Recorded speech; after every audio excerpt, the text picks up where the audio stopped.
नहीं हो दादी हमसे, तुम दिल के पास हो। दूर नहीं हो दादी हमसे, तुम दिल के पास हो। कौन कहता बिछड़ गई हो, दिल में करती वास हो।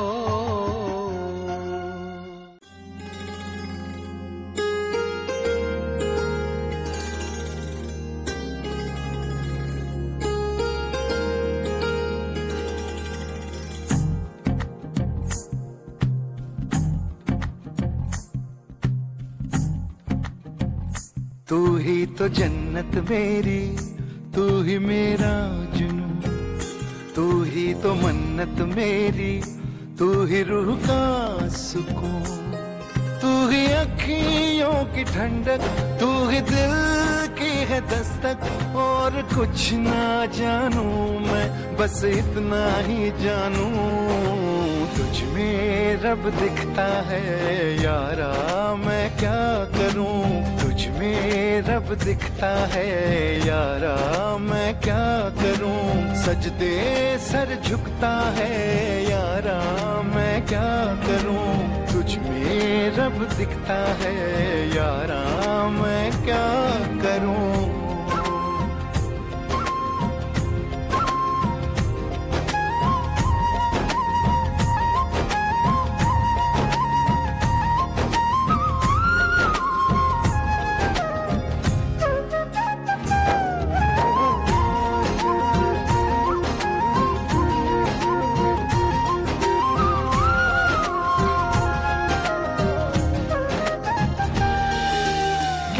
ये दूरी कैसी मजबूरी, मैंने नजरों से तुझे छू लिया।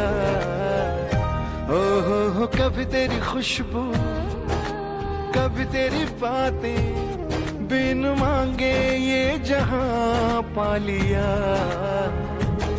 तू ही दिल की है रौनक, तू ही जन्मों की दौलत।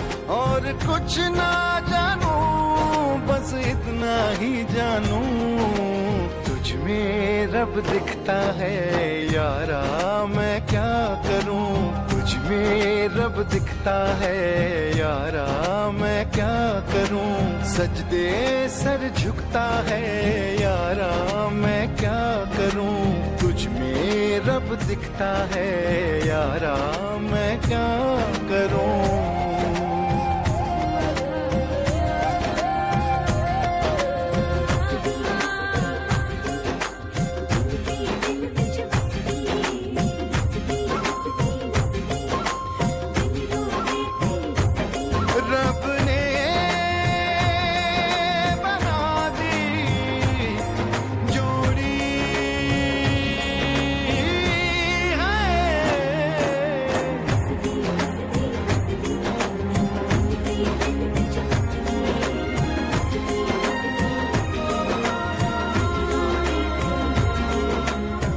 छम आए मुझे तरसाए, तेरा साया छेड़ के चूमता।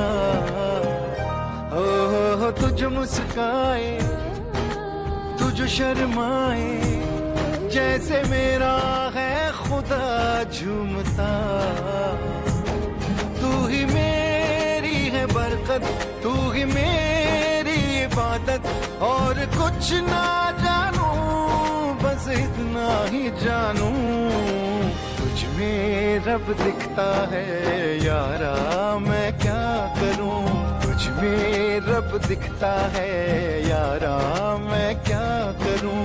सजदे सर झुकता है यारा, मैं क्या करूं। तुझ में रब दिखता है यारा, मैं क्या करूं।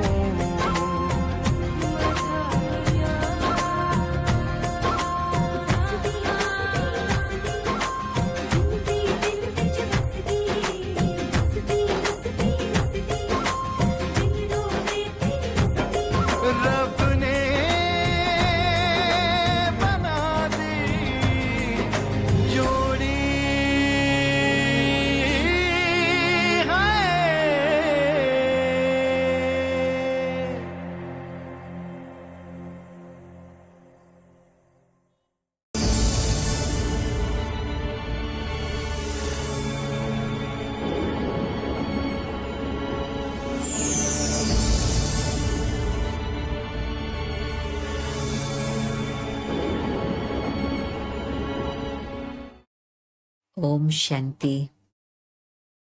दादी गुलजार को तो देखते ही हर एक को बिल्कुल शांति की किरणें पहुंच जाते थे। कितनी भी गंभीर बात हो तो भी दादी इतना प्यार से मुस्कुराते, कुछ समाधान के, कुछ महावाक्य, कुछ बाबा की तरफ से सुनाकर हर आत्मा को हल्का कर देती। मुझे याद आता कि जब केवी के राजू का शरीर का त्याग हुआ, मैं दादी के साथ कनेरी आइलैंड्स में लास पाल्मास जगह पर थी और उन दिनों में हम लोग एक परिवार के निमंत्रण पर गए थे, तो उनके घर पे हम रहे हुए थे। परंतु अपना जैसे नियम है अमृत वेले का, वो तो हम वहाँ भी ऐसे ही किया। फिर अमृत वेले के बाद तुरंत ही दादी को फोन आया भारत से और नीलू बहन भी साथ में थी और उन्होंने यही बताया कि अपना जो मीठा भाई इतना बहुत सेवा करने का निमित्त बना था, केवी के राजू भाई, उन्होंने देह का त्याग किया। तो उनका था कि दादी आप तो दूर बैठी हैं, परंतु फिर भी बाबा की तरफ से कुछ आप ब्लेसिंग्स के शब्द ले आएंगे, संदेश ले आएंगे, तो जो आज ही कार्यक्रम होने जा रहा है उसमें हम सबको पढ़ के सुनाएंगे।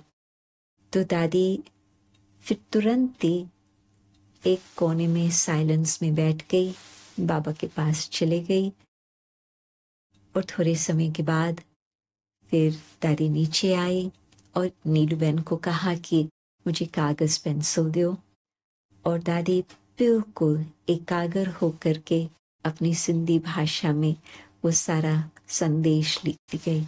बहुत लंबा चौड़ा संदेश था उसके प्रति, अब खास उसके परिवार वालों के लिए भी।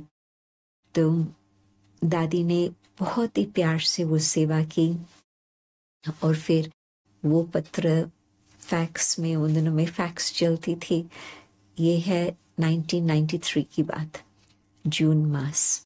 तो वो चला गया और उस सारे परिवार को और अपने ब्राह्मण परिवार को भी बहुत ही उससे मदद मिली। तो दादी के जो लिखत थी, लिखने में भी कितनी शक्ति थी, क्योंकि बाबा की ही बातें वो लिखती रही। तो हम लोगों ने एक बार दादी जी से पूछा था, दादी आपको मालूम था या बाबा ने कभी आपको बताया कि आपका कोई इस तरह का पाठ होगा? तो दादी विचार करने लगी, फिर कहा हाँ, बाबा ने मुझे कहा था कि तुम लिखना, कई बातें मुझे कहा था लिखने के लिए। और मैं बाबा भवन, जहाँ बाबा क्लिफ्टन पर कराची में रहते थे, वहां पर बाबा ने मुझे रखा था। तो बाबा ने जो मैंने लिखा था वो लिखत देख करके बाबा ने कहा आगे चलकर ये तुम्हारा लिखना भी विश्व की सेवा करेगा।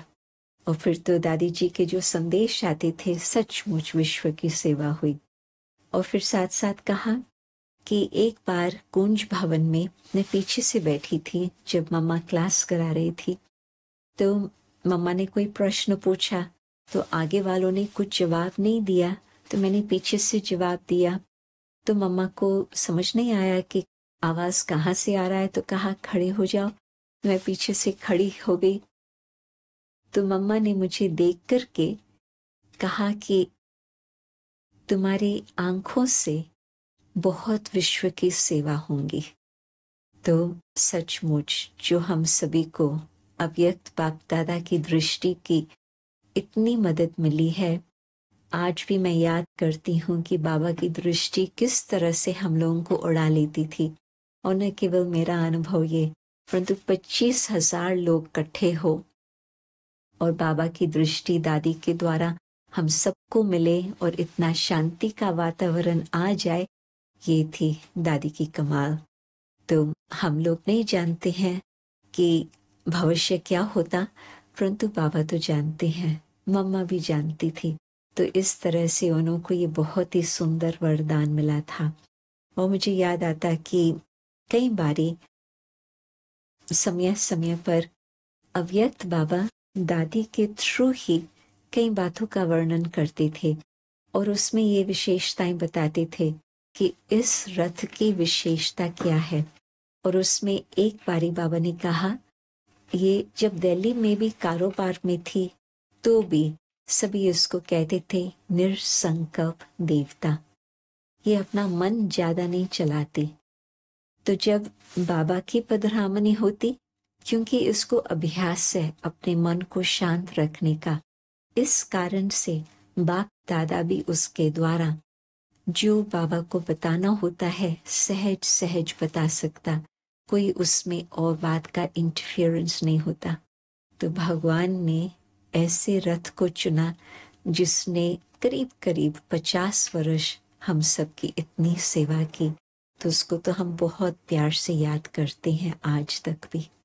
ओम शांति। दूर नहीं हो दादी हमसे, तुम दिल के पास हो।